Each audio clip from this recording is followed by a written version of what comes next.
नमस्कार, आप देख रहे हैं एक न्यूज 24 और मैं हूं स्वाति आपके साथ। बिहार की राजनीति में इन दिनों पूर्व मुख्यमंत्री और राजद नेता राबड़ी देवी के सरकारी आवास को लेकर विवाद गर्मा गया है।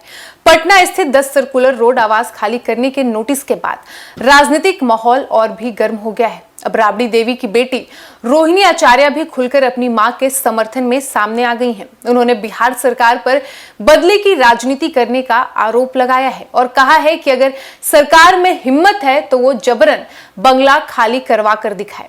दरअसल बिहार सरकार की ओर से राबड़ी देवी को 10 सर्कुलर रोड स्थित सरकारी आवास खाली करने का नोटिस दिया गया है।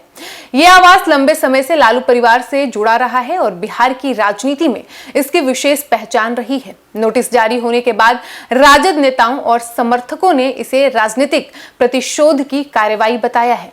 इस पूरे मामले पर प्रतिक्रिया देते हुए रोहिणी आचार्य ने सोशल मीडिया के माध्यम से सरकार को घेरा। उन्होंने कहा कि यह फैसला किसी प्रशासनिक जरूरत के कारण नहीं बल्कि राजनीतिक बदले की भावना से लिया गया है।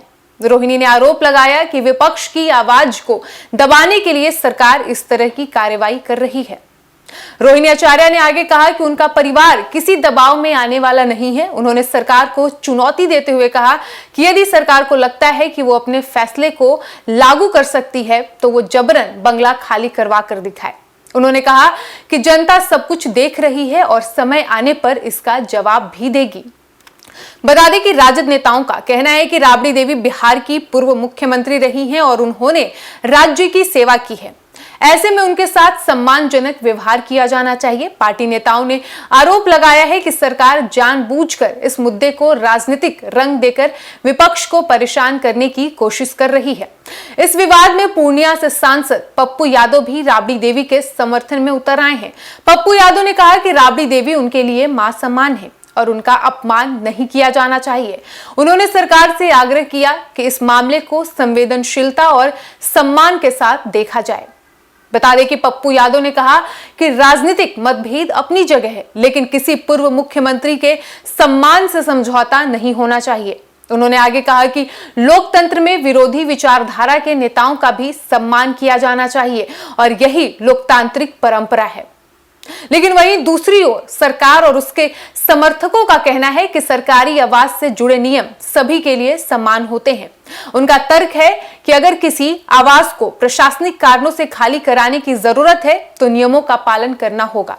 सरकार की ओर से अब तक इस मुद्दे पर विस्तृत सार्वजनिक प्रतिक्रिया नहीं आई है, लेकिन अधिकारियों का कहना है कि प्रक्रिया नियमों के अनुसार चल रही है।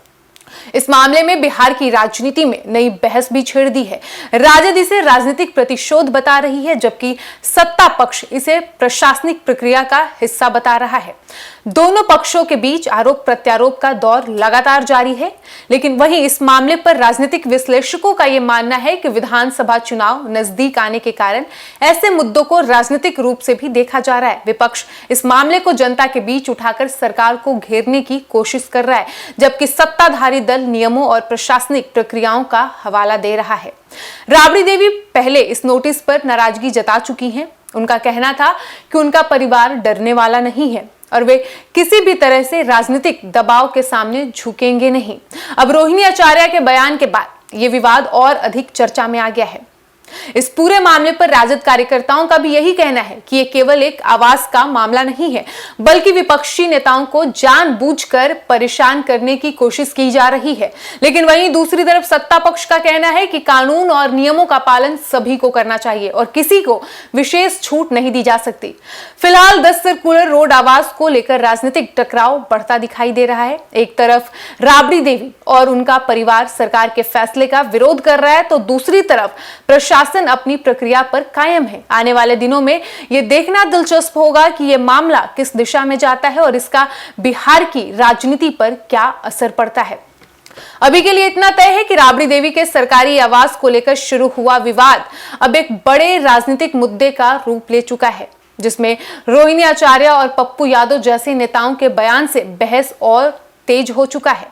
फिलहाल इस वक्त की खबर में इतना ही और ऐसे ही तमाम खबरों के लिए बने रहिए हमारे साथ और देखते रहिए एक न्यूज 24। धन्यवाद।